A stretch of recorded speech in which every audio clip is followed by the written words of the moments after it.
নমস্কার বন্ধুরা, Sandeep Ganguly YouTube channel আপনার সবাইকে স্বাগত জানাই। তো বন্ধুরা, আর নয় আরামদায়ক আবহাওয়া, বাংলা জেলাগুলিতে ঊর্ধ্বমুখী তাপমাত্রার সতর্কতা।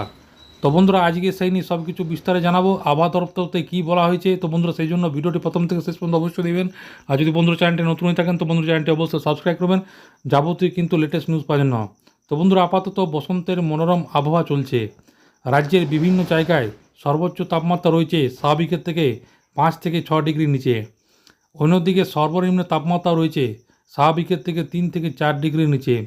তবে এই আবহাওয়া বেশি দিন স্থায়ী হবে না। এবার তাপমাত্রা ঊর্ধ্বমুখী হওয়ার পূর্বাভাস দিয়েছে আলিপুর আবহাওয়া দপ্তরের তরফ থেকে। কলকাতা দমদম বৃহস্পতিবারে সর্বোচ্চ তাপমাত্রা ছিল স্বাভাবিক থেকে 6 ডিগ্রি কম। মেদিনীপুরে ছিল 8 ডিগ্রি কম। বহরমপুর বাঁকুড়া ছিল 5 ডিগ্রি কম। সুন্দরবনে 3 ডিগ্রি। শান্তিনিকেতনে স্বাভাবিকের থেকে সর্বোচ্চ তাপমাত্রা 4 ডিগ্রি কম ছিল। এবং অন্য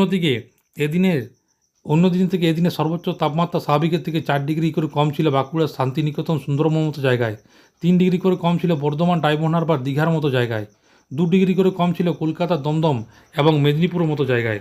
শুক্রবারে বিকেলে দেওয়া উত্তরবঙ্গে আবহাওয়া পূর্বাভাস অনুযায়ী এদিন বাকি সময়ের জন্য শনিবার থেকে সবকটি জেলায় আবহাওয়া শুকনো থাকতে চলেছে, যদিও কোনো বৃষ্টির কোনো পূর্বাভাস নেই। আবহাওয়া দপ্তর জানিয়েছে যে আগামী 5 দিনে হিমালয় সংলগ্ন পশ্চিমবঙ্গের জেলাগুলিতে দিনের তাপমাত্রা ধীরে ধীরে 2 থেকে 3 ডিগ্রি সেলসিয়াস বৃদ্ধি পাবে। তবে রাতের তাপমাত্রা অনেকটাই কিন্তু কোনো রাতের তাপমাত্রা সেরকম কোনো পরিবর্তন হবে না, এরকমই কিন্তু উল্লেখ করছে আলিপুর আবহাওয়া দপ্তরের তরফ থেকে। তো শুক্রবার বিকেলে দক্ষিণবঙ্গের আবহাওয়া পূর্বাভাস অনুযায়ী এদিন শনিবারে সব জেলায় আবহাওয়া শুকনো থাকতে চলেছে। দক্ষিণবঙ্গের কোথাও কোনো বৃষ্টির তেমন পূর্বাভাস কিন্তু নেই। গাঙ্গেয় পশ্চিমবঙ্গের জেলাগুলিতেও আগামী 5 দিনে তাপমাত্রা ধীরে ধীরে 2 থেকে 3 ডিগ্রি সেলসিয়াস বৃদ্ধি পাবে। তবে রাতের তাপমাত্রা তেমন কোনো পরিবর্তন হবে না। শুক্রবারে বিকালে আবহাওয়া দপ্তরের তরফ থেকে আগামী 24 ঘন্টায় কলকাতার আশেপাশে এলাকায় আকাশ সাধারণত পরিষ্কার থাকতে চলেছে, এরকমই কিন্তু জানানো হয়েছে। সর্বোচ্চ এবং সর্বনিম্ন তাপমাত্রা থাকতে পারে যথাক্রমে 31 থেকে এবং সর্বনিম্ন কিন্তু 20 ডিগ্রি সেলসিয়াস কিন্তু থাকতে পারে।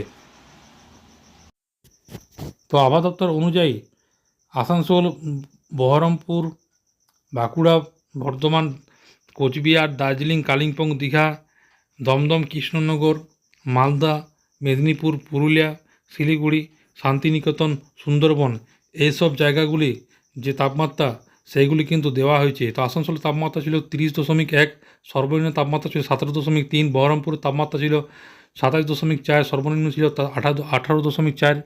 বাঁকুড়া ছিল 28.6, সর্বনিম্ন 15.1। বর্ধমানে ছিল 30 ডিগ্রি সেলসিয়াস, সর্বনিম্ন 16 ডিগ্রি সেলসিয়াস।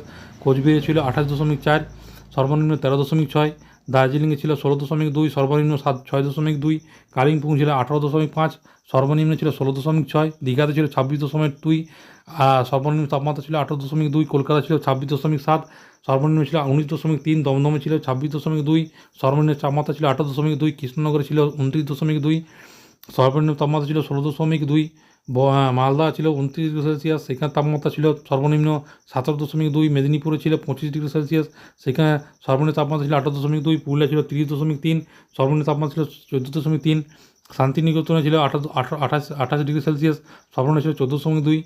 সুন্দরবনে ছিল 27.5, আর সর্বনিম্ন তাপমাত্রা ছিল 19.7 সেলসিয়াস। বন্ধুরা, আশা করি বুঝতে পারেন। তো এটা ছিল ছোট্ট একটি আপডেট। ভিডিওটা ভালো লাগে বন্ধু চ্যানেলটি অবশ্যই সাবস্ক্রাইব করবেন। মনে হয় যদি বন্ধুরা কোনো কোয়েশ্চেন থাকে তো বন্ধুরা কমেন্ট বক্সে কমেন্ট করতে পারেন, নিশ্চয়ই সাহায্য করার চেষ্টা করবো। পরবর্তীকালে নতুন কোনো ভিডিও দেখাবে, তো তখন বন্ধুরা ভালো থাকবেন, সুস্থ সাবধান থাকবেন। সবাইকে অসংখ্য ধন্যবাদ।